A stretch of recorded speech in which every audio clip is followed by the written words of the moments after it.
Video शुरू करने से पहले आपसे एक छोटा सा सवाल। आप मुझे कमेंट्स में बताओ कि इस सेंटेंस में हम ये वाला योर यूज करेंगे या फिर ये वाला। You have 5 seconds.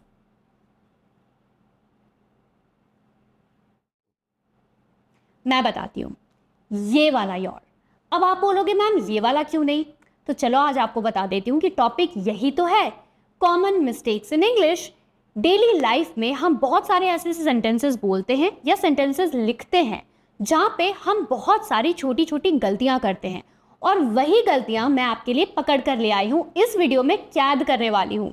तो चलो शुरू करते हैं अपने सबसे पहले कॉमन मिस्टेक से जो इंग्लिश में हम रोजाना करते हैं, योर वर्सेस योर। सबसे पहला योर है पोजेसिव एडजेक्टिव, जिसका मतलब है तुम्हारा।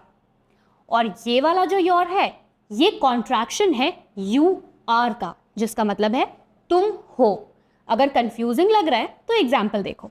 एग्जाम्पल है your book is on the table, तुम्हारी बुक टेबल पर है। अगर हम किसी को बताना चाहते हैं कि कोई चीज तुम्हारी है तो वहां पर हम ये वाला योर यूज करते हैं। और दूसरा सेंटेंस है you are going to love this movie, तुम्हें ये मूवी जरूर पसंद आएगी, जहां पे हमने कॉमनली यू और आर का कॉन्ट्रैक्शन यूज किया है।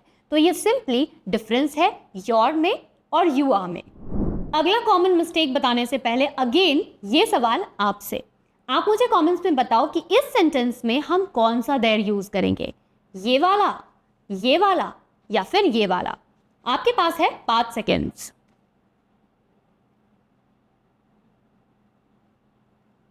मैं बताती हूं, ये वाला देयर, क्योंकि ये है एक पॉजिटिव एडजेक्टिव जिसका मतलब है उनका। तो इस देयर का मतलब है उनका, इस वाले देयर का मतलब है वहां पर जहां पे हम किसी प्लेस, किसी जगह की बात कर रहे हैं। और इस देयर का मतलब है कॉन्ट्रैक्शन ऑफ दे आर, जिसका मतलब है कोई भी चीज जो वो है।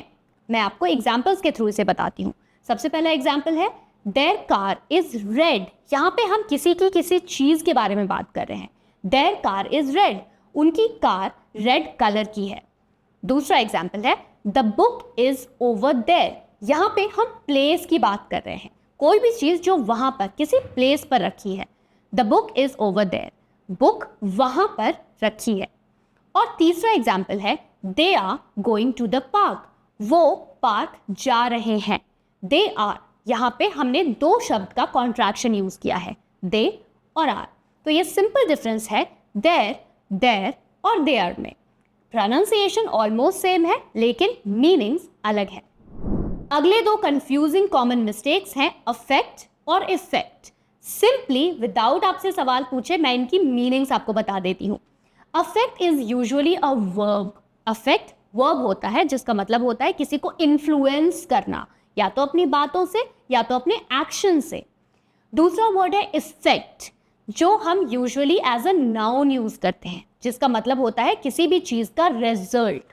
एग्जाम्पल के थ्रू इसे समझते हैं। पहला example, the weather can affect your mood, ये जो मौसम है ना ये आपके मूड को इन्फ्लुएंस कर सकता है या तो बदल सकता है। दूसरा एग्जाम्पल है the effect of the medicine was immediate, यानी कि जैसे ही मैंने मेडिसिन लिया उसका रिजल्ट मुझे तुरंत दिखा। तो ये सिंपल डिफरेंस है अफेक्ट और इफेक्ट में। अगेन सवाल आपसे है, मुझे कमेंट्स में बताओ कि इस सेंटेंस में हम कौन सा इफेक्ट यूज करेंगे, ये वाला या फिर ये वाला। अगर आप बिल्कुल बेसिक से लेकर एडवांस लेवल तक इंग्लिश सीखना चाहते हैं, वो भी एक्सपर्ट मेंटोर्स की गाइडेंस में, तो डिस्क्रिप्शन में दिए गए लिंक को क्लिक करो। और अगर आपको इंग्लिश से रिलेटेड कोई भी डाउट है तो आप सिंपली हमें कमेंट सेक्शन में पूछ सकते हो, ताकि हमारे एक्सपर्ट ट्रेनर्स आपको गाइड कर सके। अगला कॉमन मिस्टेक इंग्लिश का जो है वो बहुत ही सिंपल है, और मैं हमेशा सोचती हूँ कि यार लोग इसमें कैसे कंफ्यूज हो सकते हैं, बट स्टिल मेरा काम है आपको सिखाना। लेकिन उससे पहले मैं आपसे पूछ लूँ ये सवाल, यहाँ पर हम ये वाला देन यूज करेंगे या फिर ये वाला देन यूज करेंगे? Right in the comments, you have 5 seconds.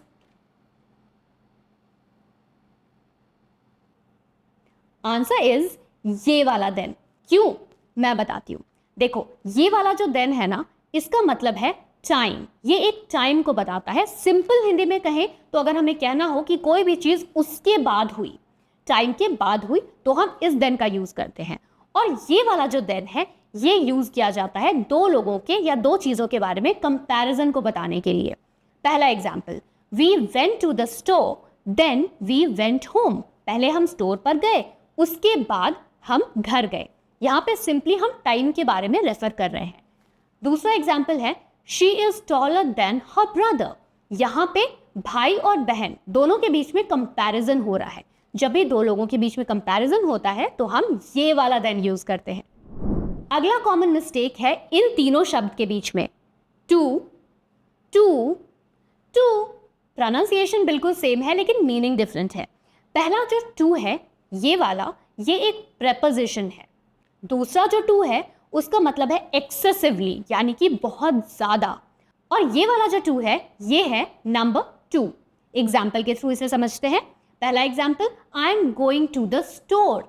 मैं स्टोर पे जा रहा हूँ। तो किसी भी डायरेक्शन में जाने के लिए, किसी भी ओर जाने के लिए हमने टू प्रेपोजिशन का यूज़ किया। दूसरा एग्जाम्पल है, I want to go too. मैं भी जाना चाहता हूँ। यहाँ पे जो टू हमने यूज़ किया वो ये बताने के लिए यूज़ किया है कि कितनी ज़्यादा मेरे अंदर चाहत है वहाँ जाने की, एक्सेसिव चाहत है। और तीसरा एग्जाम्पल है, आई हैव टू एप्पल्स। यहाँ पे हम नंबर की बात कर रहे हैं, नंबर टू की बात कर रहे हैं। अगला कॉमन मिस्टेक इंग्लिश का है लूज वर्सेस लूज। यहाँ पे प्रोनाउंसिएशन में थोड़ा सा डिफरेंस है। पहला जो लूज है इसका साउंड आता है लूज, जहाँ पे स से साउंड एंड होता है। और जो दूसरा लूज है यहाँ पे साउंड आता है ज का, लूज लूज। डिफरेंस क्या है चलो सीखते हैं। इस लूज का मतलब है किसी भी चीज़ को खो देना या किसी भी चीज़ को हार जाना। For example, I hope I don't lose my keys. मैं होप करती हूँ, उम्मीद करती हूँ कि मैं अपनी चाबी ना खो दूँ।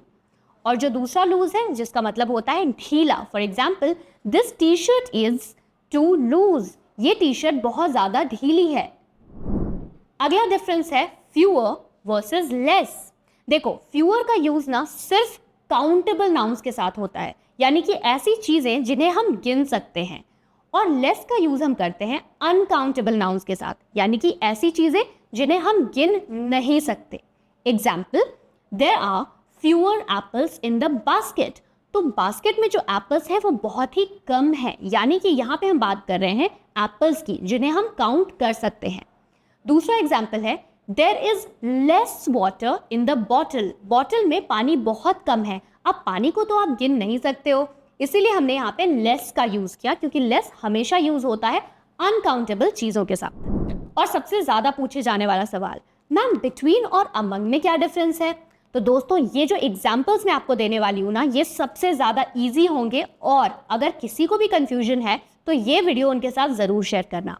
देखो, बिटवीन का यूज़ हम करते हैं जब हम दो चीज़ों की बात करते हैं, सिर्फ और सिर्फ दो चीज़ों के बारे में।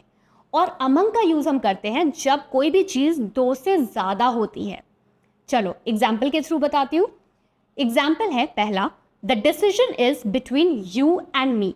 ये जो फैसला है ये सिर्फ हम दोनों के बीच में है। कितने लोग हैं? दो, इसीलिए हमने बिटवीन का यूज किया है। दूसरा एग्जाम्पल है, the secret was shared among friends. ये जो रहस्य था, जो सीक्रेट था, वो दोस्तों के बीच में शेयर हुआ। यहाँ पे हम दो फ्रेंड्स की बात नहीं कर रहे हैं, दो से ज़्यादा, या तो वो तीन हो सकते हैं, नहीं तो तीन से ज़्यादा। इसीलिए जब भी आपको दो से ज़्यादा लोगों के बारे में बात कर रही हूँ, always use the word among. तो दोस्तों, मैं उम्मीद करती हूँ कि डेली यूज में जो आप कॉमन मिस्टेक्स करते हैं उससे थोड़ा बहुत फिक्स तो मैंने कर ही दिया होगा। अगर कर दिया है तो ये वीडियो अपने दोस्तों के साथ शेयर करो और उन्हें भी सिखाओ कि ये कॉमन मिस्टेक्स अपने डेली लाइफ में बिल्कुल ना करें। अगर आपका भी अच्छी इंग्लिश बोलने का सपना है ताकि आप अच्छी जॉब पा सको, अच्छे पैसे कमा सको, तो आप ज्वाइन कर सकते हैं मेरा फुल स्पोकन इंग्लिश कोर्स, जिसमें मैंने बिगिनर लेवल से लेकर एडवांस लेवल तक स्टेप बाय स्टेप इंग्लिश सिखाई है और बोलने की प्रैक्टिस भी करवाई है। इसमें आपको रिकॉर्डेड लेसन्स मिलेंगे और साथ ही साथ लाइव क्लासेस ज्वाइन करने की ऑप्शन भी है। इसमें आपको नोट्स मिलेंगे, क्विजेस मिलेंगे, प्रैक्टिस ग्रुप होगा जिसमें स्टूडेंट्स ऑडियो और टेक्स्ट मैसेजेस में प्रैक्टिस करते हैं ताकि आपका फ्लुएंट इंग्लिश बोलने का सपना सच हो सके। आपके प्यार से मुझे इंडिया का most trusted online English coach का अवार्ड मिला है और इसी प्यार के लिए कह रहा हूं कि ये कोर्स जरूर ट्राई करो, आपकी लाइफ चेंज कर देगा। लिंक डिस्क्रिप्शन में है, डिटेल्स फिल कर दो, हमारी टीम आपसे कांटेक्ट कर लेगी, या फिर आप avvalenglish.com पर जाकर ये कोर्स ज्वाइन कर सकते हैं। अगर होना है सफल तो फॉलो अव्वल।